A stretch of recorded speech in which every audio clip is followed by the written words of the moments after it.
Hello everyone, बहुत ही important update आ रहा है यहाँ पर 10th एंड 12th के बोर्ड एग्जाम के स्टूडेंट्स के लिए। जैसा कि आप सबको पता है, इस 2021 में हम लोगों ने लगातार एक रेवोल्यूशन क्रिएट किया था, जहां पर हमने बोर्ड एग्जाम को एक इंटरनल असेसमेंट के थ्रू कराने की प्रोसेस की डिमांड की थी और हम उसमें सक्सेसफुल भी हुए। जहां पर कोविड का खतरा लगातार अभी भी बना हुआ है, बहुत सारे एक्सपर्ट्स ये कह रहे हैं कि भैया थर्ड वेव जो है वो आने वाली है, so we should be prepared for that. और बहुत सारे जो अलग अलग अथॉरिटीज हैं, जैसे कि IIT दिल्ली है, उन्होंने वार्न किया है कि अगर इंडिया को एक्चुअल में रिकवर करना है तो इस थर्ड वेव को बहुत जल्दी से पहले से एंटिसिपेट करना होगा।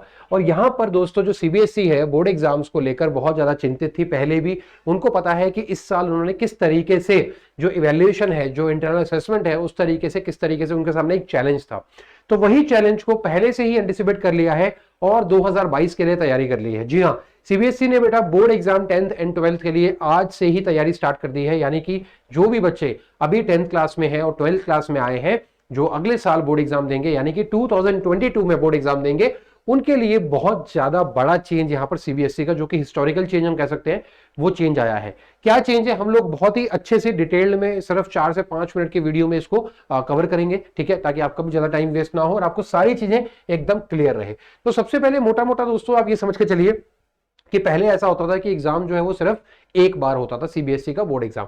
अब यहां पर क्या है, एक तरह का सेमेस्टर सिस्टम, यानी कि जैसे कॉलेजेस में होता है, आपने देखा होगा बड़े बड़े हायर एजुकेशन में होता है कि पूरे के पूरे एक ईयर को 2 भागों में डिवाइड कर दिया जाता है, 2 पार्ट में डिवाइड कर दिया जाता है, पार्ट 1 एंड पार्ट 2।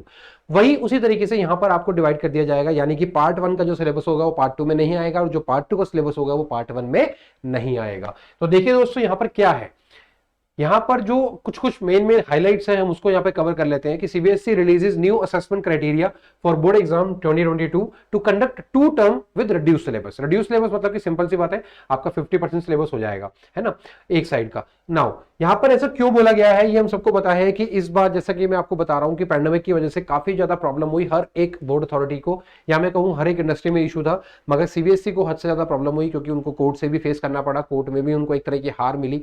तो यहां पर यह समझना बहुत ज्यादा जरूरी होगा दोस्तों कि आपके लिए क्या यहां पर बेस्ट है और क्या यहां पर आपके लिए थोड़ा सा क्या नेगेटिव भी हो सकता है। तो आइए देखते हैं और समझने की कोशिश करते हैं।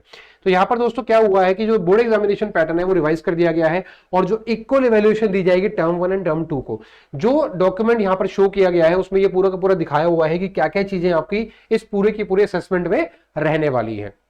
देखिए, जो पहला एग्जाम यहां पर बोला जा रहा है दोस्तों, जो board has decided to conduct part 1 यानी कि term 1 and term 2 in November December and March April respectively. मतलब पहला आपका एग्जाम होगा नवंबर दिसंबर के बीच में और फिर आपका होगा मार्च अप्रैल के बीच में। अब देखिए यहां पर बहुत स्मार्टली प्ले किया गया है, क्योंकि ऐसा हो देखा जा रहा है जनरली कि जो लॉकडाउन है या जो कोविड की सिचुएशन है वो इन्हीं टाइम्स में थोड़ी सी पीक पे रह रही है।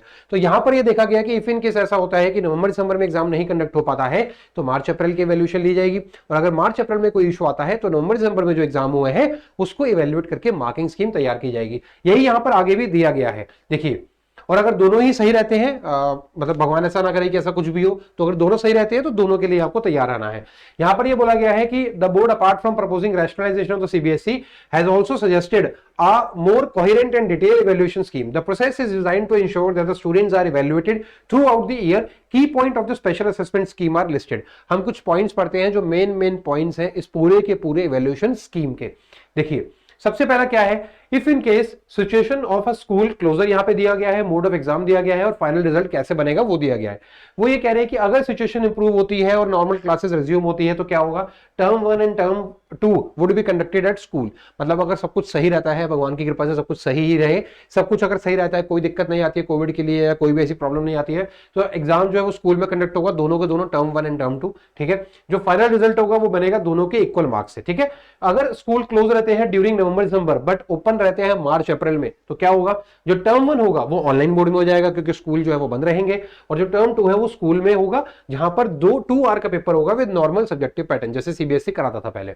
Weightage of term 1 to be reduce. अब होगा क्या, बहुत सिंपल सी बात है यार, जब आप एग्जाम ऑनलाइन देंगे या जब आप एग्जाम कहीं और देंगे, अपने घर पे देंगे, लेट सपोज उन्होंने कहा कि भैया आप घर पे एग्जाम दे सकते हैं ओपन बुक टाइप, तो उसकी वेटेज कम कर दी जाएगी, विच इज वेरी फेयर यार ऑब्वियसली, ठीक है। और उसके बाद मोर वेटेज दी जाएगी किसको, टर्म 2 वाले को। कौन से वाले को, जो आपके स्कूल में जाके आप देने जा रहे हो। उसके बाद अगर स्कूल ओपन रहता है कब, नवंबर दिसंबर में, और रहता है क्लोज मार्च अप्रैल में। तो क्या होगा भैया, term 1 to be conducted at school, मतलब जब स्कूल ओपन है, और जो सेकंड होगा नो टर्म 2, मतलब सेकंड अगर मार्च अप्रैल में यहां पर इशू आता है, मतलब मार्च अप्रैल में कोई ऐसी कोविड की सिचुएशन आती है जहां पे स्कूल क्लोज रहेंगे, तो आपके वहां पर टर्म 2 में कोई एग्जाम नहीं होंगे। और कौन सा बेस्ड होगा रिजल्ट, ऑब्वियसली जो आपका फर्स्ट होगा। अब यहां पर एक सवाल ये है दोस्तों, जो आपको लग रहा होगा कि फर्स्ट टर्म जो है और टर्म 2 में जो एग्जाम का क्राइटेरिया है, जो सिलेबस है, जो पैटर्न है, वो कैसा होगा। तो फर्स्ट जो पैटर्न है बेटा, जो फर्स्ट टर्म है वो रहेगा आपको ऑब्जेक्टिव पैटर्न पे, जी हाँ, एमसीक्यू पैटर्न पे रहेगा, ठीक है। और जो इंटरनल असेसमेंट होंगे उसकी ज्यादा वेटेज दी जाएगी टर्म 1 को, टर्म 2 भी टेकन फ्रॉम होम। ये हो सकता है, ये कंडीशन है एक, कि भैया अगर ऐसा हुआ कि भैया अप्रैल में बहुत ज्यादा बुरी हालत हो रही है और एग्जाम कंडक्ट ही नहीं करा पा रहे हैं, तो वो घर वाली जो सिचुएशन है वो दे दी जाएगी।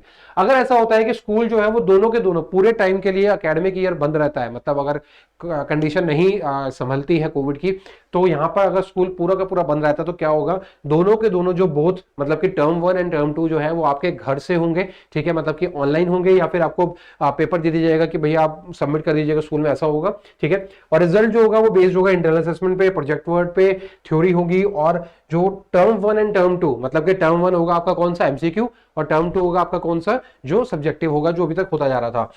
तो दोनों को यहां पे मॉडरेट किया जाएगा, ठीक है। तो ये यहां पर दोस्तों जो मैंने आपको पॉइंट्स बताए हैं ये करे गए हैं। अब एक बार फटाफट से बहुत ही क्विक बेसिस पे देख लेते हैं कि क्या क्या ये एग्जैक्टली हमारे जो ये पॉइंट्स रहे हैं। देखिए सबसे पहले क्या है, the assessment would be divided into two parts, term 1 and term 2। Paper 1 will be objective MCQ, 90 minutes का होगा ये पेपर, और ओएमआर बेस पे होगा। टर्म, अब इससे थोड़ा सा फायदा आपको ये हो जाएगा दोस्तों, अगर ऑब्जेक्टिव होता है तो इससे फायदा आपको ये भी हो जाएगा कि आप कंपटीशन के लिए, जो कंपटीटिव एग्जाम्स होते हैं जनरली सारे एमसीक्यू होते हैं, तो उसके लिए आप कहीं ना कहीं अच्छे से तैयार रहेंगे। जो टर्म 2 होगा वो आपका 2 घंटे का पेपर होगा, 3 घंटे का नहीं होगा, 2 घंटे का पेपर होगा। However in case situation is not conducive, term 2 भी कंडक्टेड इन एमसीक्यू। यहां पर ये बोला जा रहा है कि इफ इन केस ऐसा होता है कि टर्म 2 में, मतलब कि कौन से टाइम पे, अप्रैल और मार्च वाले टाइम पे अगर कंडीशन सही नहीं रहती है, तो कोशिश ये की जाएगी कि एग्जाम एमसीक्यू ही ले लिया जाए ताकि 90 मिनट्स में खत्म हो जाए। CBSE would be providing the question paper for both, मतलब यहां पे बोल दिया गया कि सीबीएसई प्रोवाइड करेगी। टर्म 1 जो होगा वो नवंबर में होगा, ये हमने बता दिया आपको। दोनों के सिलेबस जो है वो 50% होंगे, ठीक है जी। तो आपका सिलेबस जो है वो ऑटोमेटिकली रिड्यूस हो चुका है। In case the board exams are cancelled or the school remain closed, CBSE would then use the marks scored by student in 1 और 2, जैसे हमने आपको बताया था अभी, ओके जी। इसके बाद यहाँ पर बोला जा रहा है कि internal assessment would be the key for students for classes 9 to 10th. Internal assessment throughout the year, irrespective of term 1 and term 2, would include 3 periodic tests, student enrichment, portfolio, मतलब कि उसका सारा एक्टिविटीज वगैरह, कि वो बच्चा कैसा है, उसका बिहेवियर क्या है, ये सारी चीजों को देखते हुए जो भी एक स्कूल में रखा जाता है वो सारी रिस्पॉन्सिबिलिटीज यहाँ पर ली जाएंगी। जो 11th एंड 12th है उसके लिए इंटरनल असेसमेंट कैसे होगा, वो होगा भैया आपके जो यूनिट टेस्ट होंगे, उसके टॉपिक्स हो गए, कोई प्रैक्टिकल्स हो गए, कोई प्रोजेक्ट हो गए, वो सब। और for term 1 exam the board would provide a flexible schedule. इन्होंने ये बोला है कि जो बोर्ड, जो टर्म 1 होगा, कब होगा टर्म 1, नवंबर दिसंबर में, उसके लिए आपको कम से कम 4 से 8 हफ्ते, मतलब कि 1 से 1.5 महीने का, 2 महीने का टाइम आपको दिया जाएगा। The question paper and date would be notified by the board, school can conduct these exams इधर ऑफलाइन और ऑनलाइन। अब ये स्कूल के ऊपर है, क्योंकि कंडीशन सही है, तो वो चाहते हैं कि भैया आप ऑफलाइन कराना चाहते हो ऑफलाइन करा लो, ऑनलाइन कराना चाहते हो ऑनलाइन करा लो, दोनों यहाँ पे मोड दिए जा रहे हैं। Term 2 examination would be conducted for 50% syllabus and 2 घंटे का होगा। The paper would contain subjective question, in case situation is not conducive, तो हो सकता है कि ये एग्जाम भी आपका एमसीक्यू पैटर्न पर ही हो जाए, ठीक है जी। ये हमने आपको बहुत ही क्लियर और स्पष्ट भाषा में समझा दिया है। तो यहां पर ये जो है पूरा का पूरा एग्जाम की जो डिटेल है, बहुत बड़ा अपडेट है दोस्तों। सो अगर आप लोगों को इसमें कोई भी डाउट होता है तो मेक श्योर आप हमें कमेंट कर दें। हर एक सीबीएसई का, चाहे वो अपडेट हो, चाहे वो जेईई या नीट का अपडेट हो, हम लोग आपको देते जा रहे हैं। अगर आप लोगों को ये वीडियो दोस्तों इन्फॉर्मेटिव लगा हो तो प्लीज लाइक करिएगा, इस चैनल को सब्सक्राइब करिए, ताकि हम लोग आपके लिए नए नए वीडियोस के नए नए अपडेट्स आपके सामने लेके आते रहें। थैंक यू सो मच दोस्तों, मिलते हैं पूरे के पूरे बोर्ड एग्जाम की तैयारी के साथ। All the best, thank you.